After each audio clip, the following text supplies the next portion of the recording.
Hello everyone, welcome to Chapter 5, Part 2. What I've done here to speed things up a little for this Part 2 video and not be too repetitive with the Part 1 video is that I have gone ahead and typed in the Excel sheet as it appears on page 100 of your text.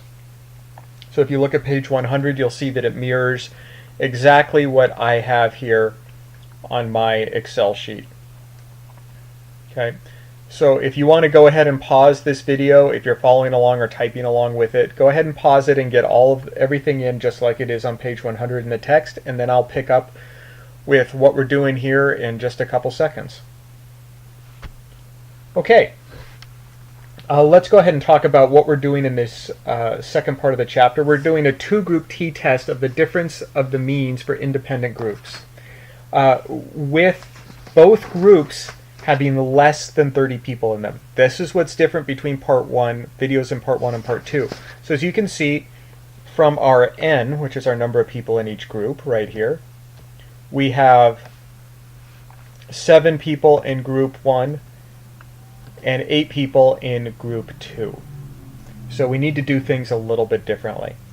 So I'm going to go ahead and set up the Nolan research hypothesis the way I showed you in the last video, just because I like to have these done. Once again, there's no points off if you don't go ahead and put these symbols in here. I find that they're helpful, especially if I were to, I'm going to make this a subscript, if I were to come back to a page, an Excel sheet like this a few years after I initially set it up, to have everything in its right place and not to assume anything, I find very helpful. And in this case, I want to know what my hypothesis was if I were to come back to it quite a while later. So I've found that this is kind of a nice practice. And also, by seeing the mean equaling the mean, I know what kind of problem it is as well. And I'll go ahead and do, oops, I don't need the symbol for that one. That's just a regular old equal sign. And then we'll drop down 2 spots and we'll do the symbol for the not equal to. Okay, now we're going to go ahead and enter these equations in, and I'm going to enter them just like what it says here. These, as I explained for video 1, are just telling us what we're going to be doing when we formally enter the equation in here in column D. So we're going to go equals, open parentheses, C4 minus 1, close parentheses, times E4 to the power shift 6 of 2. Sliding on down to the next one, equals, open parentheses, C5 minus 1, close parentheses, times E5 to the power of 2. I'm going to make this slide, actually I'll slide down a little bit. We're going to go n1 plus n2 minus 2, which is our degrees of freedom. So we're going to say, I'm going to type these in so I don't have to keep scrolling up and down, even though I said it's better to link. If you're really being diligent, you can go ahead and type in your cell references without making mistakes. So just so you don't have to watch me scroll up and down, I'm going to type them in. So I'm going to go equals C4 plus C5 minus 2 gives us 13. Down here we're going to go equals 1 divided by C4 plus 1 divided by C5. We're going to keep scrolling down. We're going to do our standard error. This is a bit of a long equation, so hang with me. Equals square root, open parentheses. Actually, I'm going to do a triple open, E13 plus E16, close parentheses, divided by E I keep typing E here. This should be D. My apologies. I'm going to go ahead and back up, and I'll change the others after I type E19, and then I'm going to go back and change these E's to D's. So again, my apologies for that. You were probably wondering what I was doing. We're going to go multiply this D19 times D22. Oops. And then we're going to do a double close. And enter. And that would be correct. And then moving down here to critical T, we are going to do our usual equation, equals T dot inverse dot 2T, open parentheses, 0.05, comma, our degrees of freedom, which is up there in D19. So I'll just go ahead and click on that.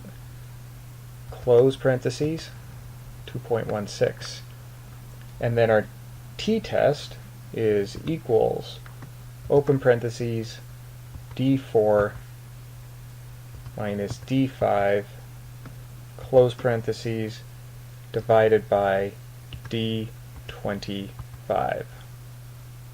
Enter. Oh, it's a negative. I didn't do the absolute value, so I'm going to go ahead and plug that in because I did it for the part 1 video. So I'm just going to type ABS, open parentheses here, close parentheses. So we're going to take the absolute value, and there you go, 0.81. So let's change these to 2 decimal points. So it looks the same as the book, and these are already at 2 decimal points up there. Alright, so our result. Well, at this point we should be pretty good at figuring out our result. Since our t-test is smaller than our critical T, what are we going to do? Do we reject or accept the null hypothesis? We are, well, those of you who've read ahead to page 103 already know we are going to accept the null hypothesis. So since the absolute value of T of 0.82 is less than the critical T of 2.16,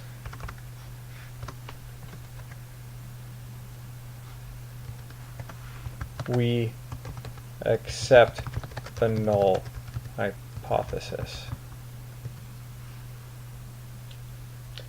And for a conclusion, there was no difference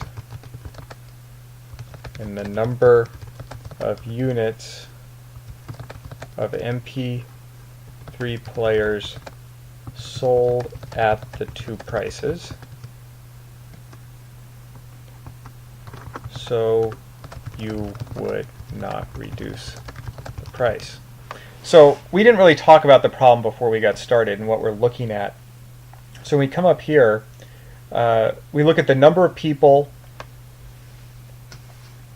the mean price people paid for MP3 players at the regular price, and the mean price that they paid at the reduced price. And if you were to say, look at these and say, hey, should we reduce the price? The answer would be, are these, in other words, are these 2 numbers statistically different, significantly different? After we did the math, you could say confidently that no, 117 and 155 are not different. I'm sorry, these aren't prices. These are number of units sold. So at the reduced price, you have 125 sold, and at the regular price you have 117 sold. And so what this tells us is that you are not going to sell significantly more at the reduced price. Once again, even though this number is higher, when we do the analysis, we would reject the null hypothesis, and there's no significant difference in the number of players sold at the 2 prices, which I think is I love that they use this example because most people, myself included, would look at these two and say, hey, we sold 125 as opposed to 117, let's reduce the price. But when you do the analysis, once again, because of the large standard deviations, because these standard deviations are fairly large, because these are so large, we cannot verify that these in fact are statistically or significantly different numbers. Okay, that's it for part 2. There's actually a chapter 5 part 3 video coming that'll show you a shortcut on how to do all of this.